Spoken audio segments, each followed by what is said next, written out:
Olá, tudo bem? Mais um Papo de Aliado com temas importantes para você, empresário, gestor. Tudo que você precisa saber para a sua empresa, para o seu negócio, para o seu dia a dia, a gente traz aqui no debate do Papo de Aliado. E hoje o tema é fundamental. A gente vai falar sobre entenda tudo sobre imposto de renda e fuja da malha fina. Para isso a gente tem um super convidado, mas eu vou apresentar ele depois de apresentar meu querido Rogério Passos. Fala, tudo Paulinho. Bem, Rogério? Tudo bem? Sejam bem-vindos, gente. Mais um episódio. Vem ano, vai ano. A única coisa que a gente tem certeza é que a gente vai ter que falar de Imposto de renda, porque impacta todo mundo, né? E antes de tudo, da gente começar esse tema muito importante, o que eles não podem deixar de fazer nunca. Assim como não declarar imposto de renda, o que eles têm que fazer? Também deixar o like aqui, né? É igual declarar imposto de renda, cara. Se você não deixar o seu like, não curtir, não compartilhar o canal, você vai ser punido depois. Você vai ser punido. Você vai ficar perdendo um conteúdo rico como o nosso. Exato. Né? E para falar sobre imposto de renda, a gente trouxe o maior, para mim, eu tenho... É o rei do imposto de renda do Brasil. O maior especialista do Brasil sobre imposto de renda. Meu querido amigo Richard Domingos. Tudo bem, Richard? Fala, Paulinho. Fala, Richard. Bem-vindo. Mais uma vez, já é sócio, né? Exato. E falando de Richard, eu quero lembrar que esse programa, Papo de Aliado, é do Grupo Alliance. Quer conhecer, quer indicações seguras de empresas, quer entrar lá e ter certeza que você vai encontrar uma empresa que vai entregar o que você pede? www.grupoalliance.com.br. Lá você vai encontrar as melhores empresas. E eu estou falando disso para o Richard, porque quando for apresentar o Richard, eu vou apresentar ele como diretor-geral da Confip e também presidente do Grupo Alliance. Richard, tudo bem, meu querido? Grande, obrigado pelo convite, obrigado, Paulo, obrigado, Vinícius, o pessoal aí da técnica. É um prazer estar aqui com vocês para falar mais uma vez sobre esse assunto que tanto nos persegue, né? Como vocês dois já disseram, imposto de renda é o que nós temos certeza que vai acontecer. Entra ano, sai ano, a gente tem imposto de renda. Tem para declarar. E entra ano, sai ano, as pessoas deixam para a última hora, Richard, ou não? E ainda tem dúvidas, eu tenho várias. Olha, não é fácil. Nós entregamos até esse momento um pouco mais da metade das declarações previstas para esse ano, inclusive também basicamente a mesma estatística da Receita Federal, né? Mas assim, é sempre assim, nos últimos 20 dias agora de maio a entrega da declaração vai se afunilando e o pessoal vai se atentando que o prazo tem que ser cumprido para evitar multas. Isso é uma dúvida minha, Richard. Entreguei a declaração, acabou? Não tem mais que ter preocupação nenhuma? Ou tenho ainda? Não. A declaração é uma parte de todo o processo, né? Aqui no Brasil, você entregar uma declaração de imposto de renda, você é caracterizado como declaração por homologação, ou seja, você declara aquilo que você tem de verdade, né? Aquelas informações, só que o fisco tem 5 anos para homologar essa declaração.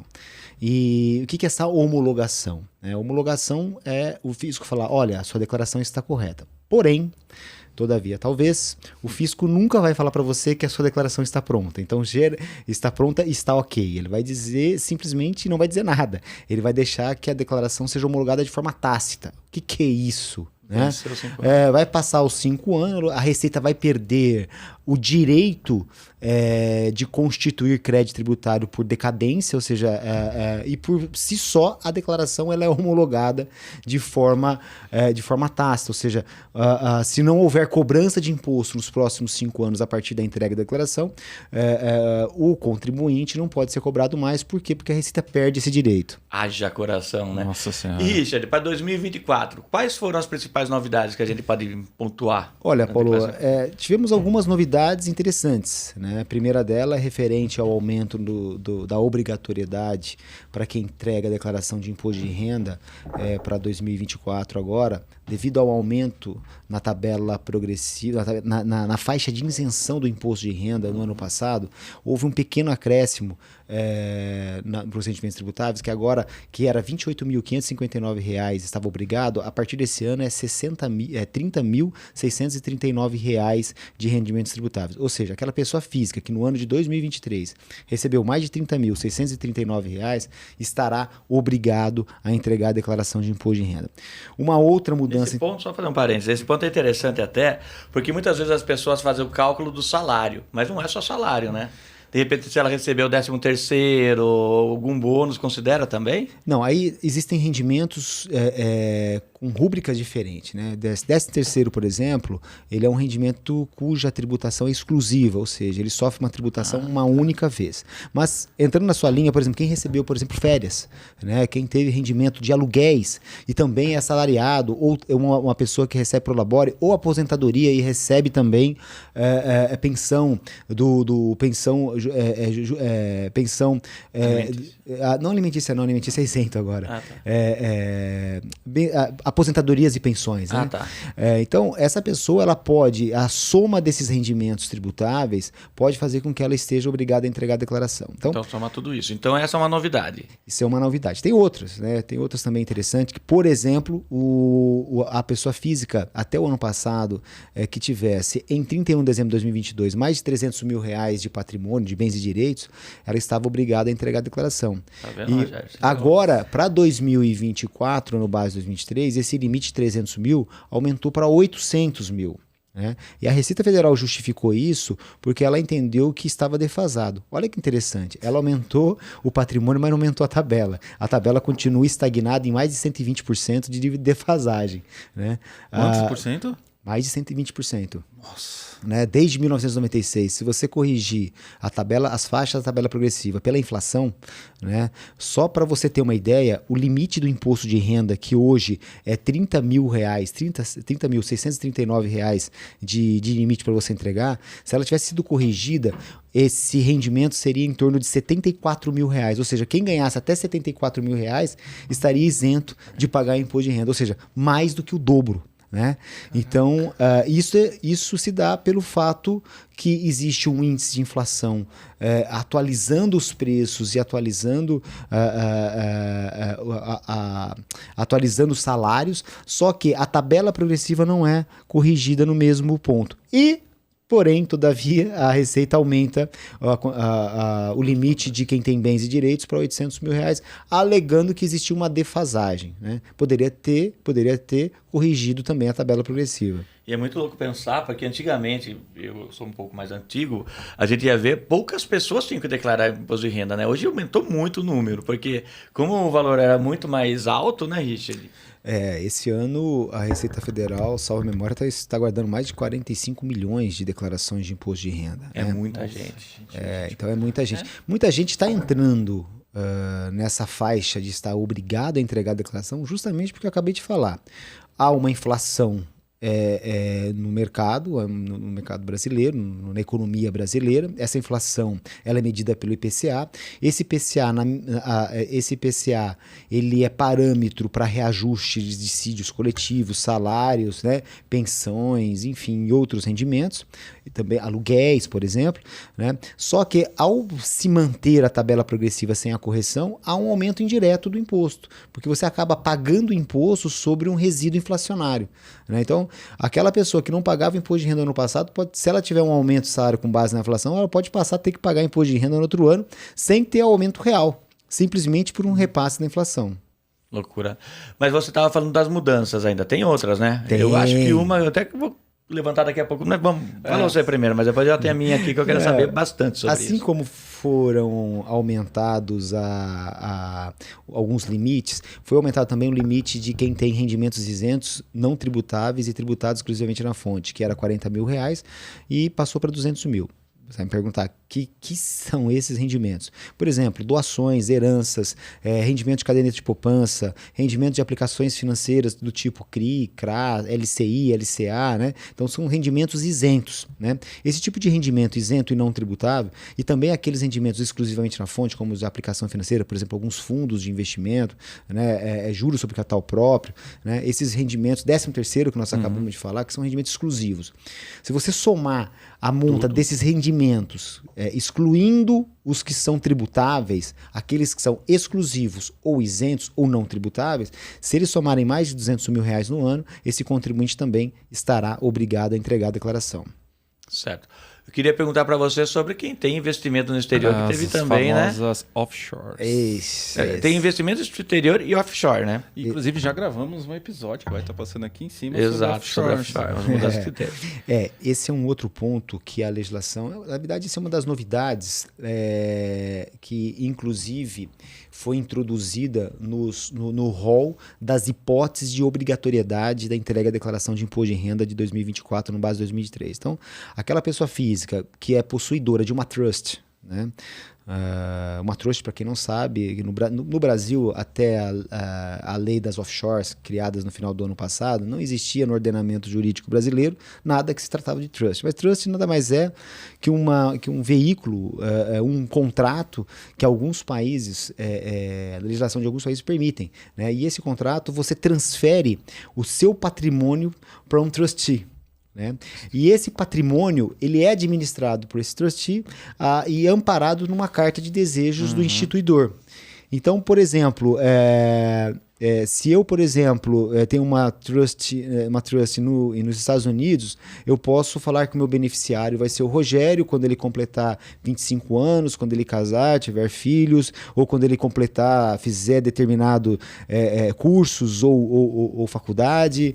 Né? Então, à medida que ele vai atingindo essas hipóteses, esse patrimônio vai sendo transferido para ele. Né? E é muito interessante isso, porque no ordenamento jurídico brasileiro, para leis brasileiras, isso não era previsto, né? Então, apesar de existir em outros países, ser utilizado por muitos brasileiros para fazer sucessão patrimonial, né? A trust não tinha nenhum tipo de amparo legal aqui no Brasil, a não ser a legislação do RECT, que teve a repatriação em 2016, que tratou alguma coisa sobre a trust. Agora, com essa nova lei das offshores, o governo introduziu no Brasil algumas definições, ainda que de forma bem sucinta, mas quem tem trust no exterior terá que estar obrigado a declarar imposto de renda no Brasil. Assim como quem é possuidor de offshores, né? Offshores, no caso aqui, eu vou especificar que são as entidades controladas, né? Entidades controladas. Para você definir o que é uma entidade controlada, essa legislação das offshores trouxe no seu contexto que uma entidade controlada é aquele que o contribuinte tenha o poder de admitir ou destituir os administradores da mesma ou ter mais de 50% do capital dela, que esteja situada em paraíso fiscal ou em países que têm tratamento diferenciado para tributação. Então, se o contribuinte te enquadrar nessa hipótese, estiver offshore, né, e querer, por exemplo, optar pelo regime de transparência fiscal, ele vai estar obrigado a entregar a sua declaração de imposto de renda em 2024. E na hora que eu vou preparar a minha declaração, tem que pôr alguma informação em cima disso? Muda alguma coisa? Sim, também? Nós tem que pagar algum imposto? Boa pergunta. Nós estamos num momento de mudança, né, de legislação. Essa nova lei das offshores, ela traz para quem está fazendo imposto de renda à pessoa física neste ano a necessidade de optar pelo regime tributário dessas entidades controladas. Né? No caso de trust, não vai ter como optar por nada. Ele vai ser obrigado a fazer o regime da transparência fiscal. O que é o regime da transparência fiscal? Imagine que uma trust tenha dentro dela uma casa, tenha dentro dela aplicações financeiras, ou ela seja sócia de uma outra empresa, seja no Brasil ou no exterior. O regime de transparência fiscal faz com que essa trust ela seja invisível. Ou seja, todos os bens da trust têm que ser declarados na pessoa física. Então, isso é um regime de transparência fiscal. Assim como os rendimentos auferidos pela essa trust terá que ser lançados na declaração de imposto de renda em 2025, no base de 2024. Mas, esse ano de 2024, você tem que fazer esses lançamentos na declaração. Além disso, por exemplo, aquele contribuinte que possui uma entidade controlada, que, repito, uma offshore, uma empresa situada em paraíso fiscal, que o contribuinte tenha mais de 50% ou tenha o poder de admitir a maioria ou demitir a maioria dos administradores, terá que optar pelo regime de tributação dessa offshore aqui no Brasil. Que regimes são esses? é o regime ou da transparência fiscal ou da opacidade. O regime da transparência fiscal vai ser mais ou menos igual ao que eu falei aqui vai ser mais ou menos não, vai ser igual ao da trust, né? Tudo que a offshore tem dentro daquela companhia, ele vai ser declarado diretamente pela pessoa física.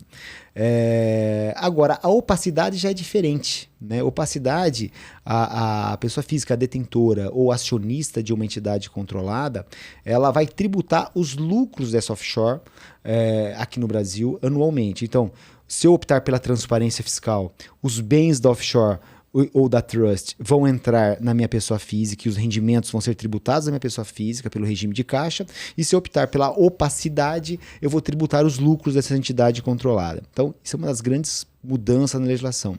Fiz a opção, não posso voltar atrás. Não, é irretratável, por isso que é uma opção muito difícil de lidar, porque, de tomar sozinho. Por quê? Porque geralmente quem tem uma entidade controlada, uma offshore, né, você utiliza esse veículo para utilizava muito esse veículo para alguns fins. O primeiro fim é a sucessão, né? Então, alguns países tributam fortemente a sucessão, ou seja, quando você tem bens naquele país, por exemplo, tipo os Estados Unidos, né, e alguns países da Europa, quando você vem a falecer, o Estado ele cobra um imposto muito alto sobre a sucessão. Esse imposto chamado aqui no Brasil como imposto de herança, que é o ITCMD, que no Brasil ainda, aqui em São Paulo, no estado de São Paulo é 4%, mas já tem um projeto de lei querendo levar a progressividade a 8%. Né? Com a reforma tributária do consumo no passado, abriu essa possibilidade. Só que alguns países, esses 4% que o Brasil está discutindo para ser 8%, em alguns países pode chegar a 45%. Caraca. Né? Uhum. E neste sentido, o veículo offshore, quando você coloca uma empresa dono de um imóvel, uma empresa dono de aplicações financeiras, dono de direitos, né, nesses países, a offshore, essas companhias, essa entidade contábil, ela não vem a falecer com o seu instituidor. Ela sempre se manterá viva. Né? Então, esses países não conseguem tributar os ativos dessas empresas enquanto estão dentro delas. Diferentemente do que acontece com a pessoa física. Você imagina o Rogério, né? O Rogério tem uma offshore nas Ilhas Virgens, e essa offshore tem uma casa nos Estados Unidos. Né? O Paulo já tem uma casa direto na pessoa física. Se o Paulo vier a falecer, sobre esses bens, obviamente tem os limites, cada estado determina os seus limites dentro daquele país, né? Mas vamos imaginar que atinja todos os limites possíveis e imagináveis. O Paulo, os herdeiros do Paulo pagarão poderão pagar um imposto que chega até 45%. Ao invés do Rogério, que tem a mesma estrutura, só que em vez de ele estar diretamente ligado na pessoa física, ele tem uma entidade controlada, uma offshore nas Ilhas Virgens Britânicas, que é dona da casa. Nesse sentido, ao Rogério vir falecer, os herdeiros do Rogério nada pagarão de imposto nos Estados Unidos. Por quê? Porque quem é dono da casa é uma empresa. Então, até no passado, a offshore era muito utilizada para sucessão e também pelo diferimento, pela postergação do imposto. Por quê? Porque você colocava o dinheiro numa empresa e você só pagava imposto quando você distribuía lucros ou pagava prolabores, né? Ou seja, se você nunca distribuir lucro numa offshore, até 2023, você nunca pagava imposto. Com essa mudança na legislação, as offshores passaram a ser alcançadas, né, para fins tributários aqui no Brasil. Então, sobre o lucro dessas companhias, né, não optando pela transparência fiscal e sim pela opacidade, elas terão que pagar aqui até o dia 31 de maio do ano subsequente 15% sobre os seus resultados. E as pessoas físicas que têm aplicação financeira no exterior, né, sobre os rendimentos auferidos durante o ano, pagarão também os mesmos 15%, porém em regime de caixa. Né?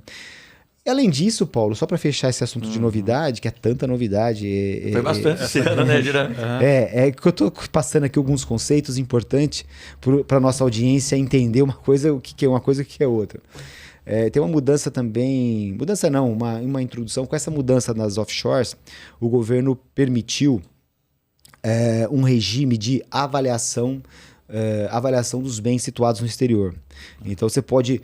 ajustar, corrigir os valores dos bens situados no exterior. Existe uma regra específica que você vai trazer a valor de mercado em 31 de dezembro de 2023, né? E você vai pagar aí um imposto de 8% sobre essa valorização, né?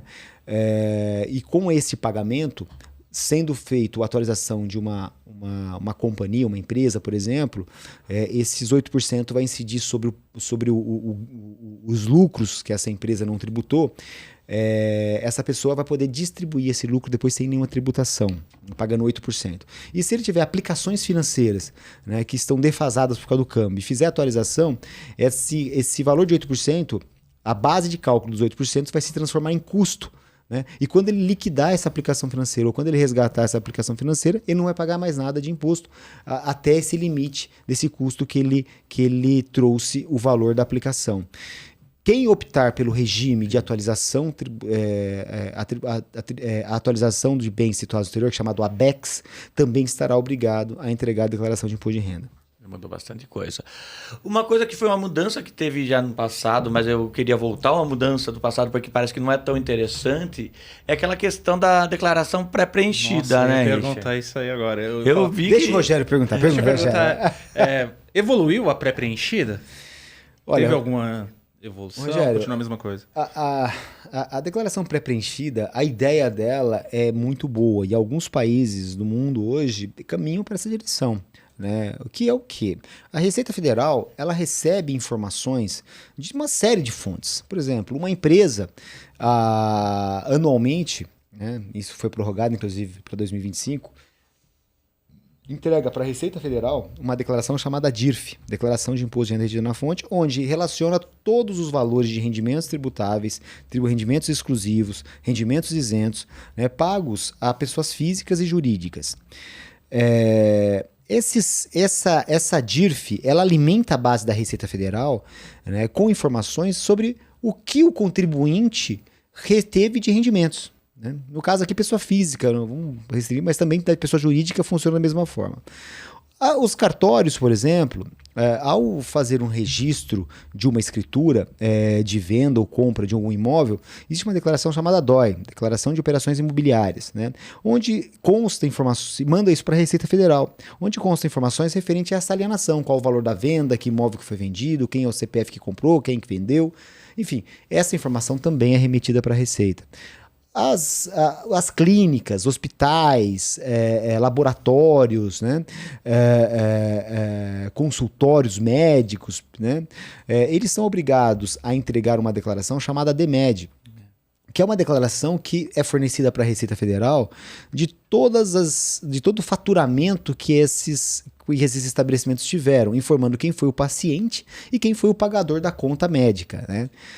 Ou seja, a Receita tem uma série de informações, né, na sua base de dados, e ela disponibiliza essas informações para as pessoas físicas fazerem a sua declaração de imposto de renda. Não faz sentido nenhum a Receita Federal ter isso para ela. O problema é que a declaração pré-preenchida, a gente até brinca que ela não é tão pré-preenchida assim. Algumas informações ainda não são disponibilizadas a tempo, né?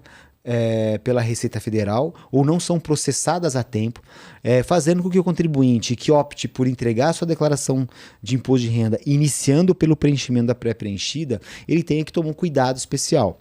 Eu falei aqui, por exemplo, de despesas médicas. Por exemplo, o contribuinte um erro muito comum da declaração pré-preenchida é a questão do seguro-saúde. Se você teve um reembolso, por exemplo, de uma determinada despesa num seguro-saúde, você está coberto por um plano empresarial, essa informação não está subindo para a declaração pré-preenchida. Outra coisa são algumas informações que não existe obrigações acessórias para computar na declaração pré-preenchida, que são, por exemplo, as despesas com instrução, que é o pré-escola, ensino fundamental, ensino superior, né? Então, essas informações não vêm na declaração pré-preenchida. Uma outra coisa também que vem com problema, que quem tem, por exemplo, recebe aluguéis de pessoa física e tem, por intermédio, uma imobiliária, né? As imobiliárias, as administradoras de imóveis, é obrigada a entregar uma declaração chamada de MOB para a Receita Federal. E nela consta o valor do aluguel, o valor da comissão da própria administradora, né? Só que ao preencher a declaração, essa informação da taxa de administração não vem descontando do rendimento tributável, né? Que você não tem outra forma de lançar na declaração de imposto de renda. Então, o contribuinte que opta por fazer a declaração pré-preenchida, ele tem que ter em mente que essa declaração é basicamente uma forma de facilitar o seu preenchimento, mas ele não pode acreditar que 100% das informações estão ali, né? Ela pode seguir como um direcionamento. Olha, isso é muito legal porque muita gente às vezes perde uma nota fiscal de uma despesa médica, perde um recibo, né? E com a declaração pré-preenchida sendo fornecida pela Receita Federal, as outras fontes acabam passando essa informação, mas outras não. Por exemplo, a Receita, desde o ano passado, informou que quem lançasse as contas bancárias, o número das contas bancárias, aplicações financeiras com valores corretos no ano anterior, a e-financeira, que é uma declaração, é uma obrigação entregue pelos bancos, pelas instituições financeiras, iriam trazer esses campos preenchidos. E isso não acontece, né? Isso acontece raramente, né? Digo isso porque eu faço a minha declaração iniciando pela pré-preenchida, né? Até para entender o que vem e o que não vem, né? E são falhas do programa, mas acredito eu que ao longo do tempo esse mecanismo irá se aperfeiçoar e vai chegar a um ponto que o contribuinte vai apenas conferir a sua declaração. O ideal, né? Nossa, Que seria muito interessante. Existem lugares que são assim? Já? Existem países que têm essa modalidade, né? Quanto mais simples for a tributação do imposto de renda, mais fácil o governo tem de tributar. Mas eu acredito que mesmo com tudo isso, vai ter pessoas que vão ter que fazer a declaração porque tem muitas especificidades, né? Muitos pontos, detalhes que eles podem ter.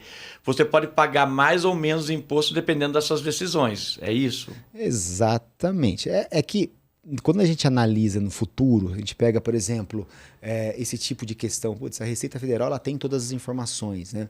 Mas, por exemplo, o fato de eu lançar um filho como dependente ou não, é uma faculdade minha.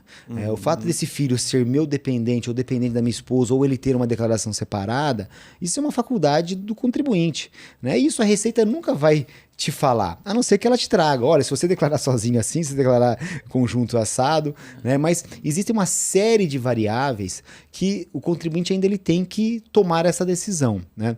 Eu acredito que ao longo do tempo, algumas coisas, esse processo ele vai ser melhorado, porque a Receita Federal hoje cada vez tem mais informação do contribuinte, né? E ela ela fecha seus sistemas de controle de forma tal que ela consegue cruzar essas informações, e ao disponibilizar isso para o contribuinte, ela resolve dois problemas. Ela diminui o número de índice de malha fina, né, de erros em malha fina, porque a partir do momento que você disponibiliza as informações que elas têm, você passa a conferir, então a probabilidade de errar é menor, né?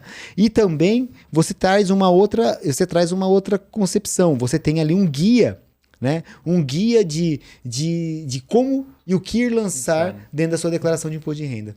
Enquanto isso não acontece, tem um monte de dúvidas, né? Uma delas é completa ou simplificada? Qual é a melhor declaração? Paulo, tá aí uma coisa que o contribuinte não precisa se preocupar, né? Eu sempre falo para todo mundo que vai fazer declaração de imposto de renda, faz a declaração como se fosse entregar pela declaração completa. Sempre. Lança tudo, lança todas as despesas que você tem, todos os rendimentos, né? Faça como você não fosse utilizar o desconto simplificado. Por quê? Porque o próprio programa do imposto de renda, ele vai te mostrando qual formulário que é melhor.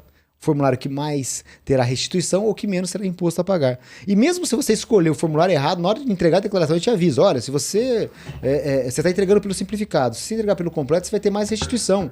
Você quer mesmo assim entregar? Então o programa ele avisa, né? Mas a dica aqui é começar a declaração pela declaração pré-preenchida, né? Não confiar nisso. Então tem os processos. Conferir. Primeiro, Dá uma checagem, né? Checa isso. Segundo, faça a declaração como se fosse entregar pela completa.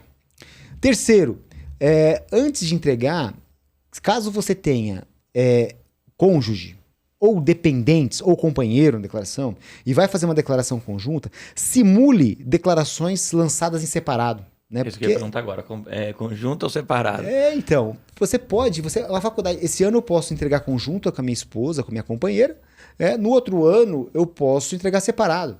né? Desde que os bens comuns dos casais estejam relacionados em apenas uma das declarações, né? Por exemplo, eu posso colocar um filho como dependente na minha declaração ou esse filho no outro ano ser dependente da minha esposa. Às vezes a esposa tem um rendimento tributável porque ela é funcionária de uma empresa, ou o marido é funcionário de uma empresa, tem rendimento tributável, e a esposa às vezes tem uma empresa e não tem rendimento tributável. Só que as despesas, por exemplo, de médicas, tudo tem nome de quem está lançando, quem é dono de, por exemplo, quem trabalha numa empresa. Aí você fazendo essas simulações, você vai encontrar os melhores formulários, melhores formas de entregar. Às vezes você entregando um filho como dependente de quem tem rendimento tributável, ele faz a diferença na hora de apurar o imposto de renda. Se esse filho for dependente de quem não tem rendimento tributável, não vai acontecer nada. Ele simplesmente está cumprindo a regra para entregar a declaração. Então, simular essa forma, ela é totalmente lícita, é um planejamento tributário que visa trazer um benefício para o cliente. O contribuinte tem esse direito, né? E eu acho, e tem também o dever de fazer esses cálculos para ele pagar menos imposto ou restituir mais. Certo, então tudo isso. Agora tem aquela questão também, a gente deixa sempre a declaração para a última hora. Chegou na última hora, não tem todos os documentos, o que eu faço? Olha, com a declaração pré-preenchida, isso facilitou muito a vida do contribuinte. Então, quer dizer, basicamente, você tem grande parte de informações daquilo que dá malha fiscal. Então eu posso falar, entrego lá, a culpa é do governo. Esse aqui preencheu errado, governo. Não, tem que prestar atenção. Por quê? Muitas vezes esse negócio de entregar a declaração para cumprir prazo, sem saber qual que vai ser o melhor formulário, você pode optar por um formulário errado, né? Por falta de informação, e depois você não pode mudar o formulário. Por exemplo, imagine a seguinte situação. O Rogério esqueceu que tinha uma despesa médica, foi no dentista, né? Só que o dentista é pessoa física, o dentista não entregou a declaração dele, portanto, não vai aparecer essa despesa na declaração do Rogério ainda, né? Porque ele não entregou. E o Rogério quer entregar a declaração dele, só que ele está esperando esse recibo desse médico, né? Se o Rogério entregar a declaração, ele sabe o valor, sabe o CPF, sabe tudo direitinho, né? Se ele simplesmente entregar essa declaração apenas para cumprir prazo na tributação simplificada, ao passar o dia 30 de maio desse ano, ele não consegue mudar o formulário para completa. E esse recibo que ele estava esperando, nada vai mudar o valor do imposto dele a restituir ou a pagar. Por quê? Porque como ele optou pelo regime da simplificada, esse regime não leva em consideração as despesas de saúde para cálculo do imposto. Então, é muito importante o contribuinte que, ao chegar próximo do prazo, e ele precisa entregar, ele está vendo que não vai conseguir entregar, comece a declaração pré-preenchida. Simule as informações que estão faltando. Você está aí, despesa médica? Lança a despesa médica lá para você entender, para você calcular qual formulário que é o melhor, completo ou simplificado. Quando você apura o melhor formulário, você flega naquele formulário, vai ser completo então com aquela informação, e eu não tenho a informação, entrega pela completa, mas tenha certeza que você está entregando pelo formulário completo, porque se você entregar o formulário correto, porque se você entregar o formulário errado, você não retifica mais, né? E às vezes aquela informação que você estava precisando, não vai valer mais a pena. Antes do prazo eu posso retificar. Mudando o regime tributário, sim. Posso, depois não posso mais. Não pode mais. Inclusive, essa regra do não pode mais vale também para o regime tributário de offshores, né? Porque você tem que optar pelo regime da opacidade ou regime da transparência fiscal, que também, a partir do dia 30 de maio, você não vai poder mudar. Você optou pelo regime da transparência fiscal, você vai ficar com isso o resto da vida. O resto da vida não é pro... Não é por um mês, não é por um ano. A partir daquele momento, você optou por um regime de transparência fiscal, essa offshore, ela será tributada enquanto ela existir na sua vida pelo regime de transparência fiscal. Caraca. Não há possibilidade de mudança, a não ser por transmissão por doação ou herança. Aí os seus herdeiros poderão mudar o regime tributário dessa offshore. Então a decisão que o cara vai tomar neste ano é uma decisão muito importante. Teria que procurar... e em todos os anos, porque se você abrir uma offshore este ano, no ano que vem você vai ter que optar pelo regime ou de transparência fiscal ou regime de opacidade. Isso está valendo a partir desse ano. Isso está valendo a partir desse ano. Você queria fazer uma pergunta? Não, a questão da malha fina que a gente estava comentando antes de começar. que muita gente ainda tem dúvida, né? Beleza, cai na malha fina, e agora? Chora. Não, malha fina, a gente está até comentando, brincando um pouco, conversando um pouco antes de iniciar as gravações. A malha fina não é um procedimento de fiscalização. O fato de você passar pela malha fina quer dizer que as informações que você lançou em sua declaração de imposto de renda estão coerentes com as informações que a Receita tem em sua base de dados, né? Quer dizer que se eu passar pela malha fina, minha declaração for processada, ou eu tiver a restituição paga, estou livre de fiscalização? Não. A Receita Federal tem 5 anos a partir da data da entrega da sua declaração para fiscalizar você. Tá? Então, a malha fina ela é o primeiro grau de conferência. O que ela faz? Ela confere o que você lançou com o que ela tem no sistema dela. Basicamente, ela confere o que dá malha fina hoje, basicamente, são os rendimentos tributáveis e despesas dedutíveis. Ou incentivos fiscais. No caso de deduções, por exemplo, que você faz para você, por exemplo, investir no ECA, no Estatuto do Idoso, doações ou patrocínios para os audiovisuais, né? Doações para a cultura, para o desporto. Né? Então, despesas médicas, despesas de previdência privada, rendimentos tributáveis, salário, prolabore, aluguéis, aposentadoria. Então, o que faz o cliente cair em malha fina é justamente a construção do imposto a restituir ou a pagar. Então, esse é o primeiro ponto. Se você não errar aí, né, dificilmente a sua declaração ficará retida em malha. Mas isso não quer dizer que o que você fez está certo. A Receita tem 5 anos para fiscalizar. Muita gente entrega a declaração de imposto de renda, passa pela malha e é surpreendida numa fiscalização. Por quê? Porque muitas vezes ela teve, por exemplo, no jargão contábil, um estouro de caixa. O que é isso? Ela teve, por exemplo, ela não conseguiu justificar o acréscimo patrimonial. Ela comprou um carro, uma casa, às vezes lá por 300, 400 mil reais e não tem dinheiro, não tem de onde veio o dinheiro. Ela ganhou 100 mil no ano. Então ela sofre nos 300 mil reais, foi um estouro de caixa, ou seja, ela não conseguiu justificar esse rendimento e a Receita, em procedimento de fiscalização, ela pode aplicar um auto de infração nesse contribuinte, cobrando o imposto de renda sobre esses 300 mil reais. Né? Isso pode ser feito através de um procedimento de fiscalização.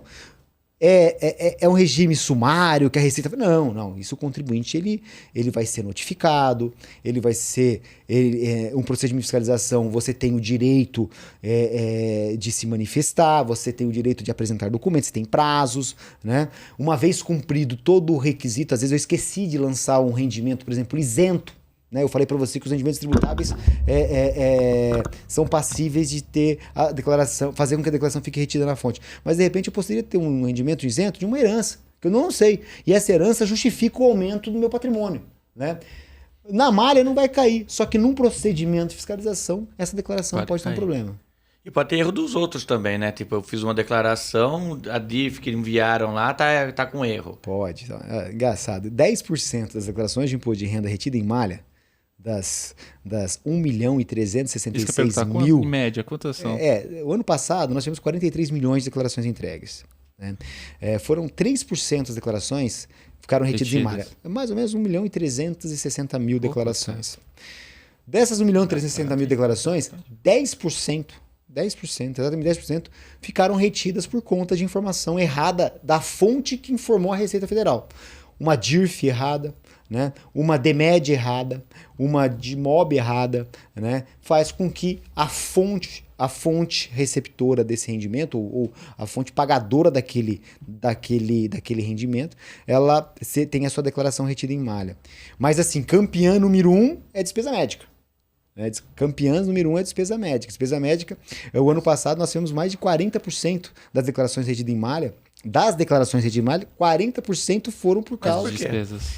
Foi porque você informa uma despesa médica incorreta, você às vezes não informa o reembolso que você teve de determinado procedimento médico que o plano de saúde te reembolsou, como eu falei para vocês aqui. Lembra que eu falei que existe um problema na declaração pré-preenchida? Que ainda ele não tá trazendo... Até então, tá, gente? Pode ser que mude até o final do dia 30 de maio. Mas hoje, por exemplo, se você importar a declaração pela pré-preenchida, os reembolsos de despesas médicas efetuados por por assistências médicas e seguros-saúde ou seguros odontológicos, né, eles não vêm lançados como parcela não dedutível na declaração. Amanhã, a Receita Federal, a partir do momento que você lança sem esse abatimento, a Receita Federal ela pode processar a sua declaração hoje e falar que você tem imposto a restituir, mas daqui a 3 meses ela reprocessar a informação, ver que você não lançou essa informação e te colocar em malha. Né? Então, despesas médicas, ela entra em malha por conta desse tipo de erro. E tem outros erros também. Por exemplo, o Rogério pagou uma despesa médica para a irmã. Né? Só que a irmã, ele não tem a guarda da irmã. Ele não é dependente dele. Né? Então a irmã dele não faz parte da unidade familiar da vida dele. Ele não tem a guarda, então ele não pode lançar as despesas da irmã, ainda que ele tenha pago a despesa médica. Isso é um erro muito comum de contribuinte. Eu paguei uma despesa da minha tia, eu paguei o dentista do meu avô, eu paguei o dentista da minha irmã, da minha mãe. Só que se essas pessoas não estiverem relacionadas dentro da sua declaração de imposto de renda, você não pode lançar isso dentro das despesas. Assim como algumas coisas. Às vezes a pessoa física lança, por exemplo, eu paguei uma vacina. Fui lá, vacinei minha filha num laboratório, pego uma nota e vou lá e lanço como despesa. Isso não é despesa dedutível do imposto de renda. Vacina não é dedutível? Não é dedutível. Só se ela fizer constar dentro de uma conta hospitalar. Você foi internado no hospital e teve que tomar determinada vacina. Né? E faz parte da conta hospitalar essa despesa. Aí, não só a vacina, mas qualquer medicamento que você pagar dentro de uma conta hospitalar, ela é dedutível do imposto de renda.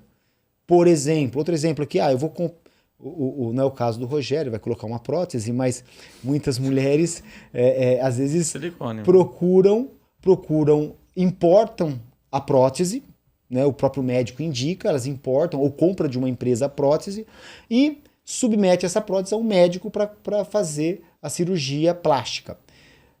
Por essa prótese não constar na conta hospitalar, por ela ter comprado direto de uma empresa, essa prótese não é dedutível. Mas a despesa do médico, anestesista, instrumentador, isso vai ser dedutível do imposto de renda. Agora, se a pessoa física pagar para o médico, inclusive a prótese, é tudo dedutível do imposto de renda. O mesmo acontece, por exemplo, com despesas relacionadas a dentista. Eu vou lá colocar, por exemplo, um aparelho. Né? Constou na conta do dentista o aparelho que você está pagando para ele, né? É dedutível do imposto de renda. Uma prótese, um implante. Né? Então, tudo aquilo que consta dentro da conta médica, né? Ou do dentista, faz parte desse pagamento, ele passa a ser dedutível do imposto de renda. Richard, comprei uma casa, um carro. Fiquei até preocupado que você estava falando a questão que ali a declaração pode ir na malha fina se eles perceberem que você teve um ganho muito alto de uma hora para outra não justificável. Isso geralmente acontece por causa de casa e carro, né? Como eu tenho que fazer essa declaração? Como assim, Paulo? Eu ganhei o capital, comprei uma casa de 500 mil, mas eu não aparecia isso, mas eu fiz um financiamento. Então, esse é como eu fazer para não ter problema na aquisição de uma casa? Porque eu vejo... Você me falou uma coisa agora que eu lembrei de um outro problema da declaração pré-preenchida. Pode falar, então. A declaração pré-preenchida, como os cartórios... Por exemplo, comprei um imóvel. Quando o cartório faz a declaração da DOI, ele informa na DOI o valor da operação, da transação. Eu comprei um apartamento por R$1 milhão. Só que ele não fala o quanto você pagou pelo apartamento. Ele fala que a transação foi R$1 milhão. Só que você pode ter comprado esse apartamento financiado pela Caixa Econômica Federal. Ou por qualquer outra instituição financeira. Enfim. Né? Quer dizer, eu paguei uma parcela aqui, mas eu vou pagar em 60 Só que prefeito de imposto de renda, a pessoa física, a construção do valor do bem que você está adquirindo, ele se dá de acordo com os pagamentos que você efetua. Então entra como custo de aquisição juros, taxas que você paga para contrato, taxas de legalização, a própria escritura, impostos de transmissão, o valor da parcela, né, do capital. Então se você, por exemplo, comprou um apartamento de R$1 milhão, só que no primeiro ano, nesse ano, eu paguei só R$10 mil, esse apartamento vai ser lançado na declaração de imposto de renda por R$10 mil, que é o valor que você efetivamente desencaixou. Tá certo? Só que a DOI, quando ela traz para a declaração pré-preenchida, ela vai trazendo o valor de R$1 milhão. Por quê? Porque foi o valor da transação. Então, só que o cartório não tem o conhecimento de quanto você pagou ou deixou de pagar. Né? Então, quem tem isso é o contribuinte. Então, por isso é importante, Paulo, ao fazer a declaração pré-preenchida, conferir, não acreditar cegamente no que está ali. E quem comprou bens à prestação, principalmente bens com alienação fiduciária, ou seja, que o próprio bem é garantia daquela prestação, né? Ele não lança o valor na declaração de bens e direitos do valor do bem. Ele vai lançando o valor à medida que ele vai pagando. Paguei 10 mil, comprei um carro, paguei 12 parcelas de R$1.000 no ano de 2023. Qual o valor desse carro? 12 mil. No ano de 2024, eu paguei mais 12 parcelas. Então, qual o valor do carro em 2024? Vai ser 24 mil, porque é 12 do primeiro ano e 12 do segundo. E vou aumentando, até chegar no final. Chegar no final. Mas, Richard, a nota do veículo, tá, o valor do carro era 60 mil. Não interessa quanto tá na nota. Para fim de imposto de renda, você esquece isso. Interessa o quanto você pagou.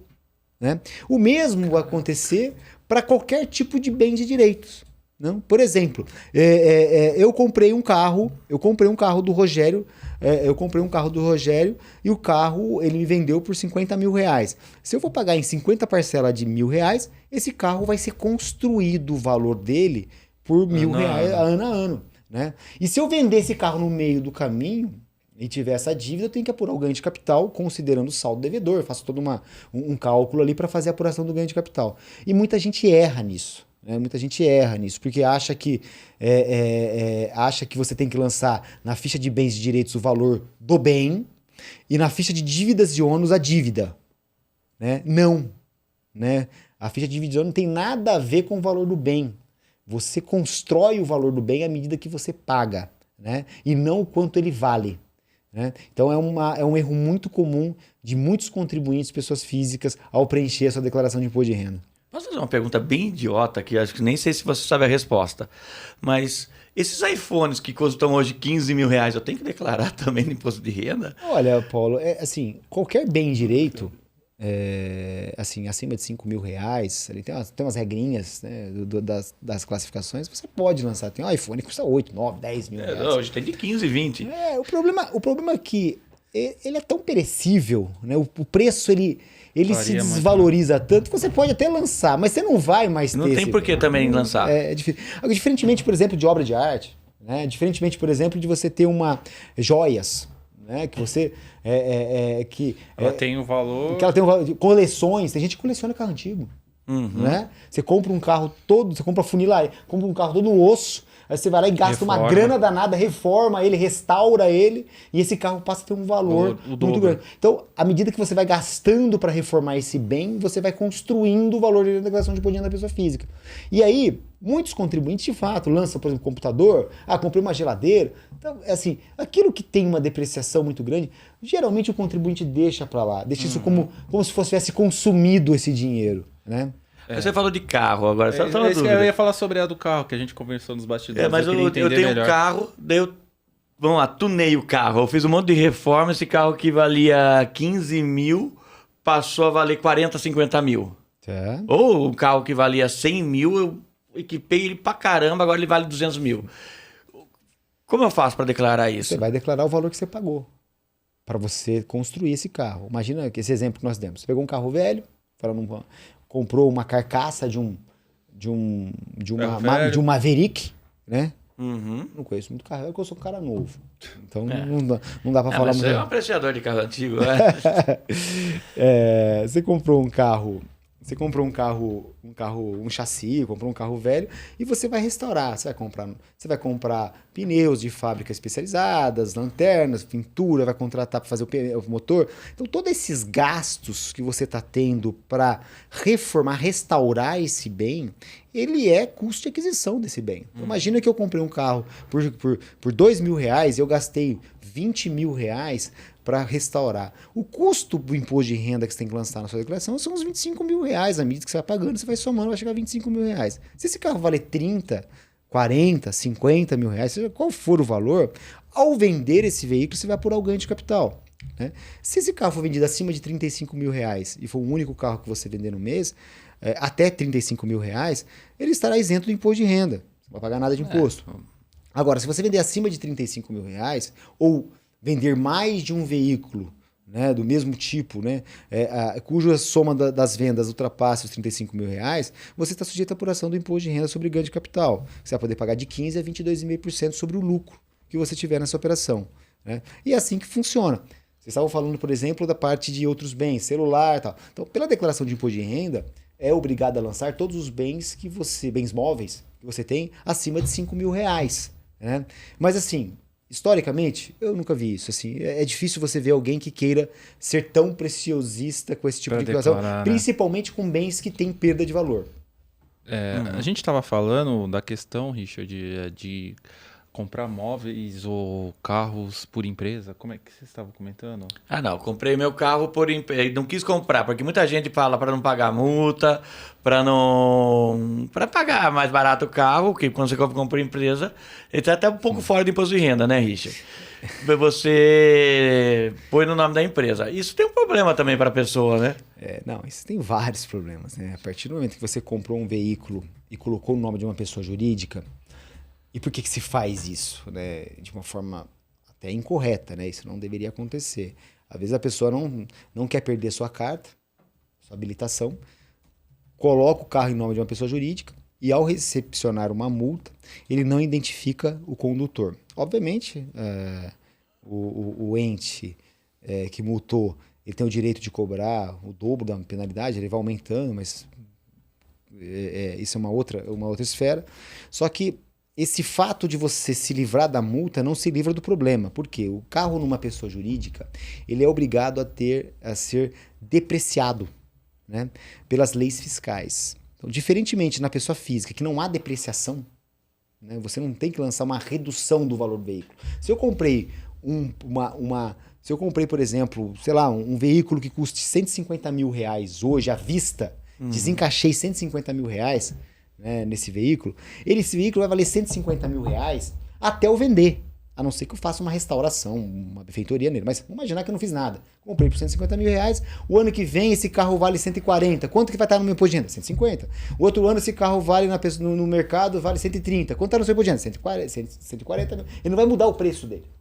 Né? Esse custo histórico acompanha o bem até a venda.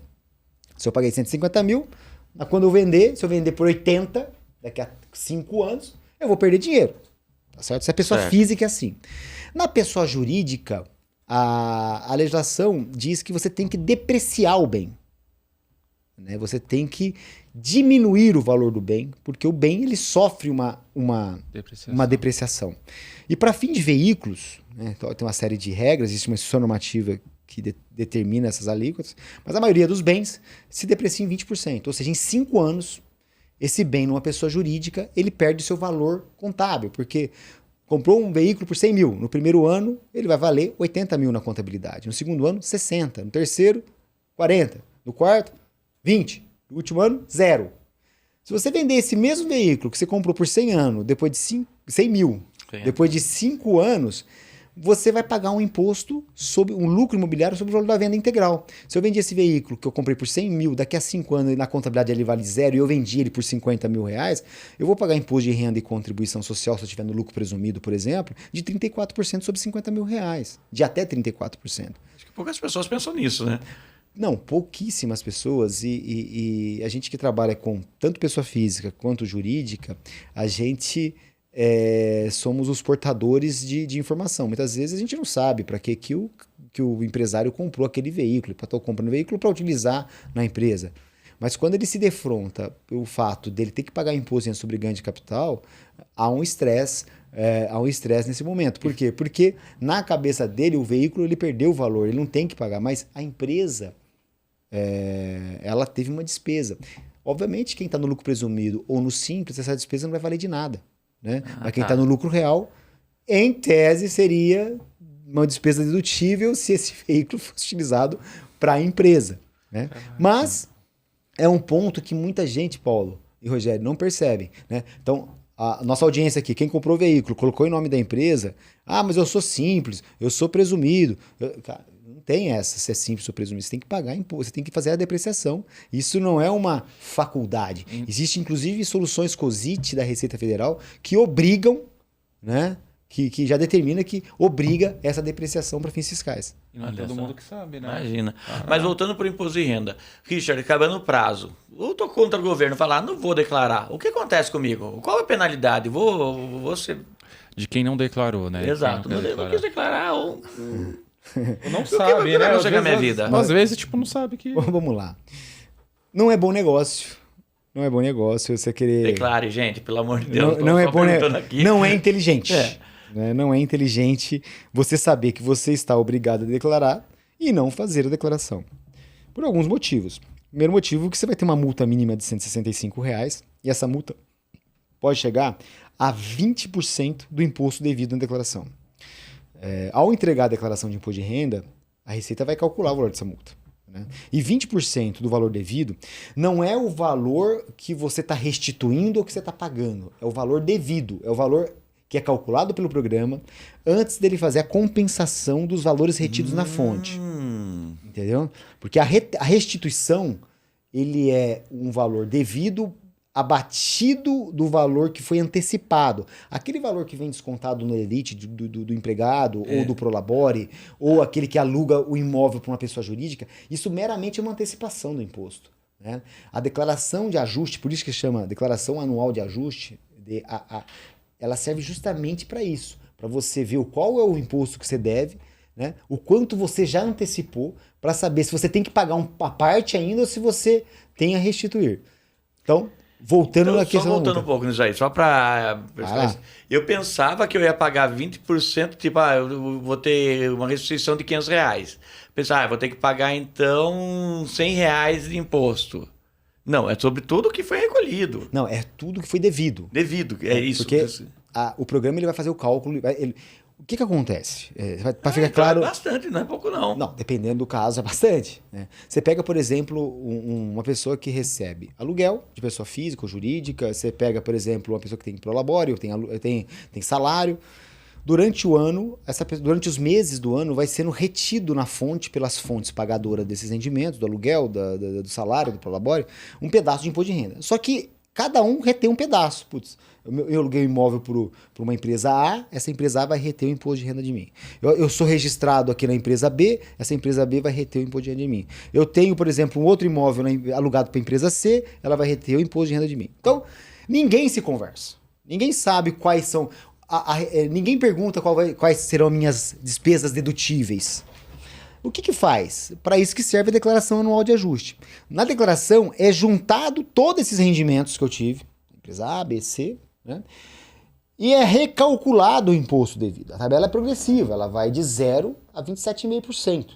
Né? Às vezes eu tenho um valor retido na fonte de 15% de cada um, porque mensalmente é a faixa que eu atinjo individualmente, mas quando eu somo todos os rendimentos, ele muda de faixa. Por isso que às vezes o fato de você entregar a declaração de imposto de renda somando os rendimentos, você paga uma diferença do imposto. Né? E o contrário também é verdadeiro. Às vezes você tem despesas que não foram consideradas, na hora que você lança isso na declaração, você tem a restituição do imposto. Por quê? Porque a antecipação foi maior do que o valor devido. Este valor devido que é a base do imposto, que deve ser calculado essa penalidade de 20%. Tá? Então, primeira coisa, não é inteligente. Não, nem um pouco. Não é inteligente deixar de entregar. O segundo ponto, quais as consequências? Olha, as consequências a partir do momento que você está omisso, né, você não entregou sua declaração, isso vai constar na sua base da Receita Federal. Se você precisar de uma certidão negativa, você não vai ter. Porque falta a entrega da declaração. Ao ponto de, se você for uma pessoa continuar sem entregar 1 ou 2 anos, daqui a um tempo a Receita vai suspender o seu CPF. Caçar ele, vai tirar a eficácia dele. Você se torna um não cidadão praticamente. Não, você não consegue abrir conta em banco. Né? Você não consegue ter crédito, participar de concurso público, você não consegue renovar passaporte, tirar passaporte, com o CPF cassado. Né? Então, ou com o CPF suspenso. Então você tem que regularizar isso, né? Para que você não tenha esses inconvenientes. Uma coisa é dever imposto. Outra coisa é uma coisa é você dever imposto, eu não paguei. Declarei, não paguei. A Receita pode tentar te cobrar, vai te executar, mas ela não vai te impedir de algumas coisas. Né? Outra coisa é você não entregar a declaração. Aí você pode ter um problema, porque se você dever imposto, a Receita não vai caçar seu CPF. Ele não vai suspender o seu CPF que você tem um imposto que você está devendo.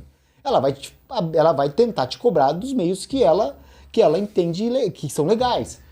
Vai cobrar isso, vai te mandar carta, vai te mandar vai te protestar, ele vai te mandar fazer uma execução fiscal, dependendo do valor, né? Ela vai tentar te cobrar, vai penhorar a conta numa execução fiscal, ela vai tentar te cobrar de alguma forma, né? Dependendo do valor, né? Eu falo isso porque nem todo valor é razoável para a Receita mover todo esse processo para fazer essas cobranças. Movimento. Mas, ao não entregar a declaração, mas isso tudo não te caça a sua inscrição, seu CPF.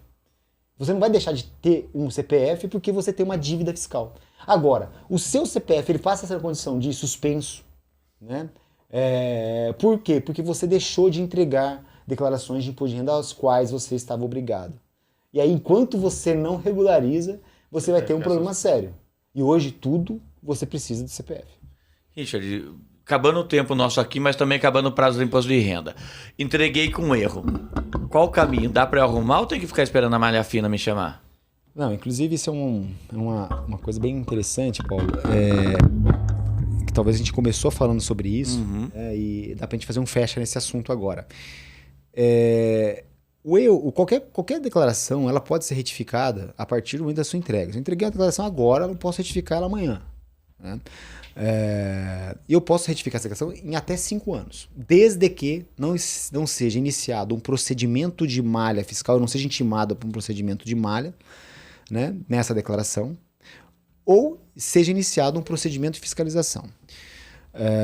Quando é instaurado um procedimento de fiscalização ou instaurado um procedimento de malha em determinada declaração de imposto de renda, eu perco a espontaneidade de retificar. Eu não consigo mais retificar essa declaração de imposto de renda. Então, quanto antes você retificar algum erro, incluindo omissões, corrigindo informações prestadas equivocadamente, melhor para o contribuinte, né? Isso pode ser feito a qualquer momento. E qual que é a dica aqui? Ao entregar a declaração de imposto de renda, consulte nos aplicativos da Receita Federal ou no ambiente do meu imposto de renda, no portal da Receita Federal, que está mudando de nome, inclusive agora. Né? É o ECAC? O ECAC que está mudando de nome. Vamos chamar como agora? Vai chamar, acho que XPTO. Eu não sei direito ainda, mas assim, está mudando de nome, mas vai chamar esse ambiente do meu imposto de renda. Né? Consulte periodicamente o processamento da sua declaração. Se tiver algum erro, algum problema que te levou à malha fiscal, a Receita vai te comunicar. Ela vai te falar, olha, sua declaração está retida em malha. Tem uma pendência. Que pendência é essa? Com o certificado digital, né? Ou a conta GovBR, você consegue ter acesso no motivo do erro. Olha, deixei de lançar um rendimento tributável, deixei de lançar uma despesa médica que não consta na base da Receita Federal. Então, a Receita te dá todas as possibilidades de você corrigir esses erros, né? Ao entregar a declaração, ato seguinte, consulte o processamento, até que essa declaração seja totalmente processada, a sua declaração liberada do procedimento de malha, né? Então é assim que funciona. E corrija o mais rápido possível. Caso você tenha ciência do erro, ou se você não tiver ciência, consulte a declaração até o fato de você acompanhar o processamento dela, para que você tenha menos problema com a Receita Federal. Bom, Richard, então, como falei, está acabando nosso tempo. Eu queria que você deixasse aquela mensagem para o nosso público. Uma dica, né? Para quem ainda não entregou a sua declaração. Corre. A dica para a nossa audiência é basicamente a coisa mais chata, mais complicada de entregar a declaração de imposto de renda é juntar documento, né? Então, quando você tem todos os documentos na mão, fazer a declaração de imposto de renda não é algo complexo, pelo menos a maioria delas, né? Então, com a declaração pré-preenchida, as coisas ficaram bem mais fáceis, né? Então, de fato, ela não é confiável na sua totalidade, mas ela serve como um guia. Faça a declaração, inicie a declaração pré-preenchida, porque ela vai trazer as informações do ano anterior, ela vai trazer as fontes que você teve de rendimentos e despesas. Verifique se tudo que está ali você já tem documentação. separe os demais documentos, movimentação de bens e direitos, outras despesas que eventualmente não estejam relacionadas à declaração pré-preenchida, né? Documentos de compra e aquisição de bens, venda de bens, controle de operações financeiras que não tem integração ainda com a declaração de imposto de renda. Por exemplo, quem opera em renda variável, quem opera com criptoativo, né? Tem que fazer uma apuração à parte, né? Ainda, né? A Receita Federal vem cruzando essas informações, inclusive, né? Então, com os documentos em mão, separe um horário, preencha sua declaração de imposto de renda o mais rápido possível, faça uma conferência, né? Dando certo que está tudo ali dentro correto, entregue. A partir do dia seguinte, faça a consulta na base da Receita, no programa Meu Imposto de Renda, nos aplicativos do Meu Imposto de Renda, e aí, se tiver tudo ok, vai receber sua restituição e vai gastar com sabedoria. Se tiver que pagar algum imposto, você tem o prazo de pagamento de 8 parcelas, né? Nenhum inferior a R$50, mas você pode fazer isso por débito em conta corrente também, sem transtorno nenhum. Não, a dica é essa, né? Evite dor de cabeça. A gente já tem tanta coisa para pensar, né? Por que ficar pensando em imposto de renda? Com certeza, Richard. Olha, uma hora a gente não falou de um monte de coisa, investimento, criptoativos. Tem muita coisa. Tem muita coisa em imposto de renda. Richard, só tem que agradecer você. Contatos, como o pessoal encontra a Confip, como o pessoal encontra o Richard, e pode deixar tudo aí que você quiser que a gente vai fazer barulho. Você pode contatar a gente pelas nossas redes sociais, @Confip Contabilidade. Nós estamos no Instagram, no Facebook, no www.confip.com, no nosso site também tem um acesso rápido, ou pelo telefone 50783000, direto na nossa área comercial, né? Todo aquele que tiver dúvida referente a imposto de renda, que tiver bater um papo sobre o assunto, nós temos um time lá de mais de 10 pessoas hoje focado nessa atividade, são especialistas, os quais eu faço parte desse time, justamente para que a gente consiga atender os nossos clientes de uma forma ampla, com uma visão não só de imposto, mas também uma visão econômica, buscando economias fiscais para esses contribuintes e menos dor de cabeça, né? Muitas vezes vale a pena você ter um parceiro como a Confirp, dependendo do tamanho da declaração de imposto de renda, para te auxiliar nessa demanda. Isso eu confirmo e confio.